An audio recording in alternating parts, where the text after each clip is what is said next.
कोई कर्मचारी और शिक्षक अगर एक भी कह देगा कि हमें नवीन पेंशन चाहिए तो हम अपनी मांग छोड़ देंगे। एक भी व्यक्ति इस प्रदेश का एक शिक्षक यह कहने को तैयार नहीं है कि यह क्यों नहीं योजना सफल है। मान्यवर, आज प्राण नंबर एलाट है नवीन पेंशन योजना के अंतर्गत। प्राण में 10% शिक्षक की कटौती होती है। उदारतापूर्वक राज्य सरकार 14% उस शिक्षक के खाते में भेजती है। कुल मिलाकर 24% हुआ। पुरानी पेंशन योजना सिर्फ शिक्षक की 10% वेतन का 10% कटौती होती थी, जीपीएफ में जमा होता था। जीपीएफ सरकार के खाते में होता था और सरकार उस पैसे का विकास कार्यों में उपयोग करती थी। और बुढ़ापे में जब वह रिटायर होता था 60 अथवा 62 साल पर, तब उसे वो पुरानी पेंशन, और पुरानी पेंशन निर्धारित था, न्यूनतम निर्धारित है पुरानी पेंशन में। आज नवीन पेंशन में बताता हूं मान्यवर, पुरानी पेंशन में जो व्यक्ति जिस वेतन में काम कर रहा है उसके 10 महीने का एवरेज अथवा जो अंतिम वेतनमान होगा उसका 1/2 वही उसकी पेंशन होगी। जो अधिकतम हो वो पेंशन होगी। इस पेंशन योजना में, नवीन पेंशन योजना में, जो सरकार के खाते में नहीं है, ये धन्ना सेठों के खाते में जा रही है, ये शेयर बाजार में भेजी जा रही है, पैसा भेजा जा रहा है, वो में न्यूनतम पेंशन निर्धारित नहीं है। न्यूनतम ही कर दीजिए मान्यवर कि आपको रिटायरमेंट के समय इतना मिलेगा, वो तो सेवा के आधार पर फिर निश्चित होती है कि आपको कितना। न्यूनतम पेंशन नहीं देता।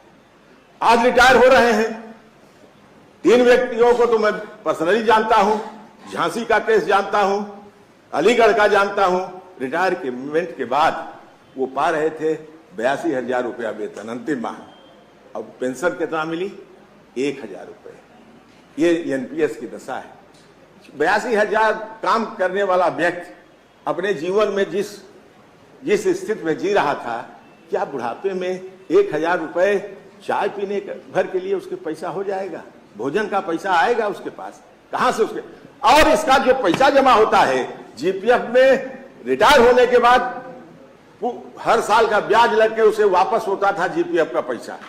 वह पैसा भी इकट्ठा बुढ़ापे में मिलता था, उसके काम आता था। इसमें किसी प्रकार की धन वापसी की व्यवस्था जो की गई है वह 40% की गई है, लेकिन वह 40% भी शिक्षक कर्मचारी को नहीं मिल रहा है। मान्यवर, इस प्रदेश में हाहाकार मचा है। यह स्थिति, ये आज जिस देश में है एक संविधान एक कानून, यह बात तो सत्य है। तो एक कानून इस प्रदेश के 4 राज्य हैं, पश्चिम बंगाल, राजस्थान, छत्तीसगढ़ और बिहार से कटा राज्य कौन है? झारखंड। ये 4 राज्य हैं जो पुरानी पेंशन योजना शिक्षकों कर्मचारियों के मांग पर लागू कर चुके हैं। मान्यवर, ऐसी स्थिति में जब इस प्रदेश का शिक्षक कर्मचारी अपनी लोकप्रिय सरकार से, अपनी लोक कल्याणकारी सरकार से यह याचना हर मंचों पर कर रही है, प्रश्नों के माध्यम से हम लोग यहां, नोटिसों के माध्यम से हम लोग यहां उनकी बात रख रहे हैं, वो रख रहे हैं बात धरना और प्रदर्शन के माध्यम से, वह रख रहे हैं बात अपने जुलूसों के माध्यम से, बराबर माननीय मुख्यमंत्री जी से, माननीय उप मुख्यमंत्री जी से, ये माननीय सरकार से याचना की जा रही है कि इस पुरानी पेंशन योजना को बहाल करिए। मान्यवर, ये आपके लिए भी शुभ होगा और लाभकारी होगा आपके कर्मचारियों के लिए। यह कर्मचारी आपके सामने न कह सके, इसलिए राज्य कर्मचारी है, आपके सामने नहीं कहेगा, आपको नोटिस नहीं देगा, लेकिन हम तो कह सकते हैं। हम उनके प्रतिनिधि के रूप में यहाँ निर्वाचित होकर आए हैं। हम निश्चित रूप से इस योजना को जो आप लागू किए हैं उसे समाप्त करिए।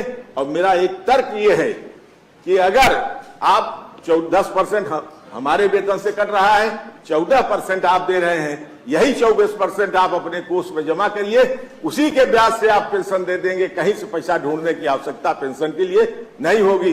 ये क्या है कि आपका पैसा वो कहां जा रहा है? शेयर बाजार में जा रहा है, कई हिस्सों में बट रहा है, किनको किनको दिया जा रहा है आज तक।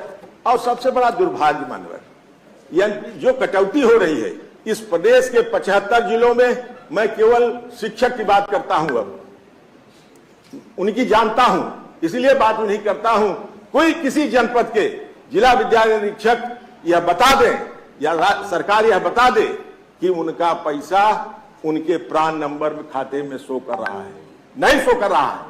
वो हमें नहीं मालूम है कि हमारा पैसा कहां जा रहा है। ये हमको दिखाई देना चाहिए। वह पैसा खाते में जाता है, कहां जाता है, उसका शो करने का, उसको दिखवाने का कोई भी उपक्रम नहीं किया जा रहा है। बार बार शिक्षा अधिकारियों से कहा जाता है कि मान्यवर जो कटौती हो रही है, कम से कम कटौती की गई धनराशि शिक्षक के प्राण नंबर में शो होनी चाहिए। हमें मालूम होना चाहिए कि वह पेंशन का पैसा जो कटौती हुई वह कहां गई। मान्यवर यह स्थिति बहुत ही दुर्भाग्यपूर्ण है। आज इस प्रदेश का शिक्षक कर्मचारी हर राजनीतिक दलों से अपनी याचना लेके जाता है, उनके घर प्रार्थना करता है। आखिर देंगे तो यही राजनीतिक दल जो भी सरकार में होंगे। सरकार में आप आए हैं, आपसे प्रार्थना की जाएगी, आपसे निवेदन किया जाएगा कि मान्यवर यह पुरानी पेंशन योजना देने वापस लाने पर विचार करिए। नवीन पेंशन योजना जो मैंने पहले कहा था, एक किसी निष्पक्ष जांच समिति से आप जांच करवा लीजिए या अपने अधिकारी से जांच करा लीजिए। कोई भी व्यक्ति, कोई भी कर्मचारी और शिक्षक यह कहने की तैयार नहीं है कि नवीन पेंशन योजना लाभकारी है। ये अलाभकारी है, ये अनिश्चितता की स्थिति बनी हुई है। ऐसी स्थिति में मान्यवर ये पुरानी पेंशन योजना इस प्रदेश के कर्मचारियों और शिक्षक के लिए उपयोगी है। नवीन पेंशन योजना, बिल्कुल नवीन पेंशन योजना आज कर्मचारियों के लिए अलाभकारी और अनिश्चितता की स्थिति बनाए हुए है। उनका जीवन यापन बुढ़ापे में नहीं हो पाएगा। आपकी सेवा किए हैं जिंदगी भर, वो 60 साल तक, 62 साल तक सरकार की सेवा में है। वो दूसरे की सेवा नहीं कर रहे हैं, किसी राजा की सेवा नहीं कर रहे हैं, आपकी सेवा कर रहे हैं। सेवा का जो उन्हें प्रतिफल बुढ़ापे में मिलना चाहिए, वह बुढ़ापा उनके बुढ़ापे की लाठी है।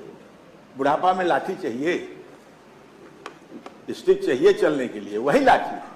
वह लाठी वह पेट भरने के लिए है। वह पेट भरिए मान्यवर उस बुढ़ापे में, जहां जीवन जीने का पेंशन मिलने से जो पुरानी पेंशन पा रहे हैं। मैं अपने क्षेत्र के एक अपने सम्मानित नेता का नाम जो हमारे बीच में आज नहीं है, आदरणीय Rajkaran Singh ji CB inter college में प्रधानाचार्य थे। 1992 में रिटायर हुए थे। मैं उनके घर जाता था तो वो लगभग 95 वर्ष की अवस्था में उनकी मृत्यु हुई अगले साल। कहता था, गुरुजी क्या हाल है? क्या सुरेश क्या पूछना, बहुत बढ़िया हाल है। सरकार पेंशन दे रही है। कोई लड़के हमारी सेवा में दिन रात लगे रहते हैं। कहते हैं बाबूजी कुछ चाहिए? बाप कहें क्यों पूछते हैं, जानते हो? करना कहें कि 40,000 मिल रही है, 10,000 मेरे ऊपर खर्च, 30,000 तो ये लोग खा रहे हैं ना मेरी, तो ये इसलिए मेरी सेवा कर रहे हैं। आज जिस बुढ़ापे को, जिस व्यक्ति को रिटायरमेंट हो जाएगा, जो आज सेवानिवृत्त हो जाएगा और 1,000 और 1,500 पेंशन पाएगा, उसका लड़का नहीं पूछेगा, घर से मार के निकाल देगा उस बुढ़ापे में। इसलिए पेंशन आवश्यक है। माने में यह पेंशन आपके लिए भी जरूरी है, सबके लिए जरूरी है। ये अब बुढ़ापे के लिए उनको सहारा चाहिए। बस इतना ही निवेदन कर सकता हूं, इतना ही कह सकता हूं कि मान्यवर इस पुरानी पेंशन योजना को बहाल करिए, नवीन पेंशन योजना समाप्त करिए। इस देश में परंपरा चल गई है। एक न एक दिन मुझे विश्वास है कि इस प्रदेश में भी पुरानी पेंशन योजना लागू होगी। अगर राष्ट्र के 4 राज्य यह योजना लागू कर चुके हैं तो यह इस प्रदेश में भी लागू होगी। इसी विश्वास के साथ हम आपके सामने ये प्रार्थना लेके आए हैं। इस प्रार्थना को स्वीकार किए। बहुत बहुत धन्यवाद।